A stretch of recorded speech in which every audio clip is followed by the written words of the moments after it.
Welcome to this explainer. Okay, let's just jump right in with a pretty massive question about the human experience.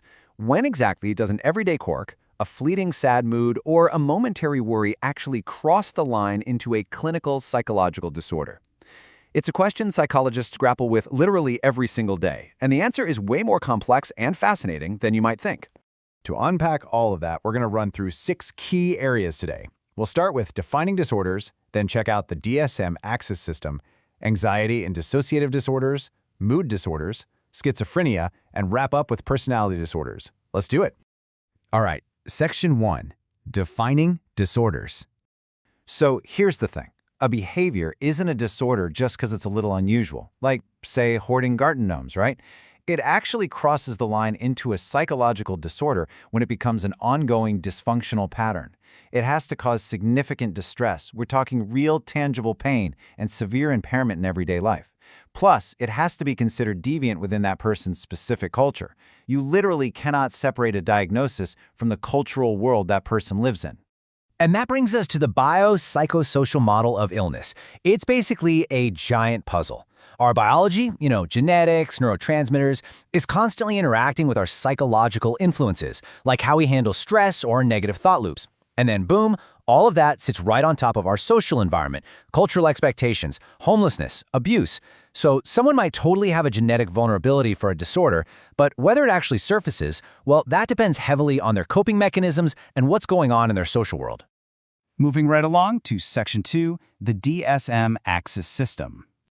So, the Diagnostic and Statistical Manual of Mental Disorders, or just the DSM for short, uses this really comprehensive 5-dimension framework. It assesses the whole person, not just a single isolated label. Axis I captures those acute clinical syndromes. Think mood or anxiety disorders.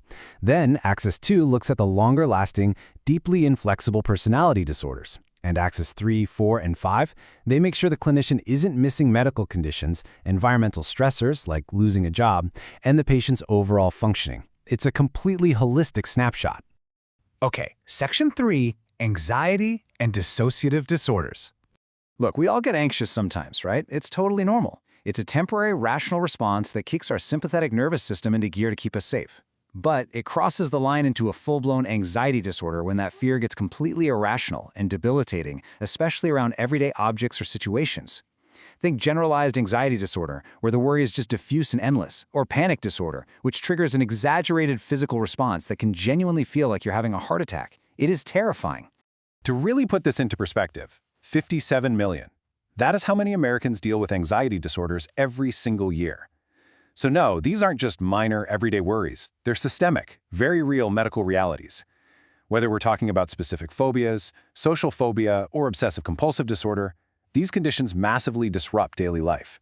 Now, when anxiety and stress hit unimaginable levels, usually from severe trauma, the mind does this incredible, though extreme thing. It uses dissociation as a defense mechanism, basically splintering memory, awareness, and even identity. We have dissociative amnesia, which is extensive memory loss without any physical cause. Then there's dissociative fugue. This is where someone literally loses their identity and might just unexpectedly travel far from home. And finally, the incredibly rare dissociative identity disorder, where 2 or more distinct personalities exist in one person. It's essentially the mind compartmentalizing trauma that's just too heavy for the host to bear. All right, let's jump into Section 4, Mood Disorders. Here, we're looking at a continuum of how everyday sadness can deepen into something much more severe. On the milder end, we have dysthymia. It's a chronic, low-grade depression that drags on for at least 2 years. It kind of just becomes the person's normal. But on the extreme end, things can escalate into major depressive disorder. That is a severe, all-encompassing low mood, complete with plummeting self-esteem and a total loss of interest in anything that used to bring joy. And check this out. Roughly 10% of the U.S. population suffers from a mood disorder in any given year. Bringing it back to our biopsychosocial model, that 10% isn't just trying to snap out of a bad mood. These disorders, which absolutely include bipolar disorder with its massive whiplash swings from extreme highs to hopeless lows, are heavily driven by genetics and neurotransmitters like serotonin. Add deeply ingrained negative thought loops into the mix, and you've got a very complex condition. Next up, Section 5, Schizophrenia. So, despite all the wildly inaccurate tropes in pop culture, schizophrenia is a profound, very real medical condition affecting about 3 million Americans, usually kicking in right around ages 16 to 30. And the absolute defining hallmark of schizophrenia is a severe loss of contact with reality, which clinicians call psychosis. The way this disorder presents is super complex, but it breaks down into 3 main categories. First, we have positive symptoms. And just a quick reminder, in psychology, positive doesn't mean good, it means the addition of abnormal behaviors. We're talking hallucinations, delusions, and completely derailed trains of thought. Then you've got negative symptoms, which is the loss of normal functions. So things like social withdrawal, flat affect where there's zero emotional expression, or even incoherent speech. Finally, the cognitive symptoms. These are the internal glitches, like a breakdown in working memory or executive control. It really highlights how all-encompassing this is. And that brings us to our final stop. Section 6, personality disorders. Unlike those more acute axis I disorders we just talked about, these axis II personality disorders are incredibly long-term, deeply inflexible patterns of thinking and relating to people. They are neatly grouped into 3 behavioral clusters. Cluster A is all about odd or eccentric behaviors. Think paranoid personality disorder. Cluster B is the dramatic, erratic group, which includes narcissistic and borderline personality disorders. And Cluster C covers the anxious or inhibited end of the spectrum, like avoidant or dependent personality disorders.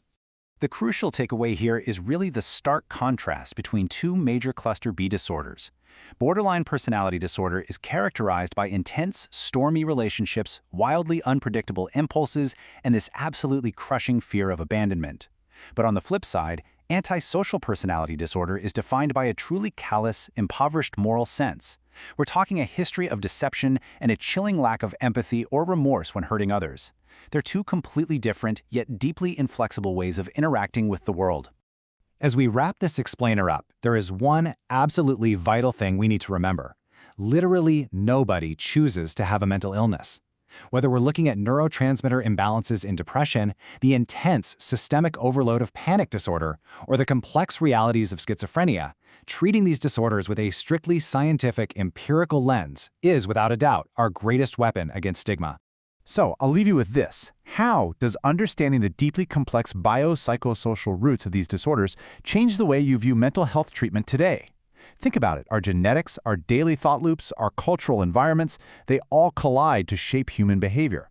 How can we use that exact knowledge to foster genuine empathy and build support systems that actually work? Thanks so much for hanging out with me for this explainer. I really hope it shifts the way you look at the human mind. See you next time.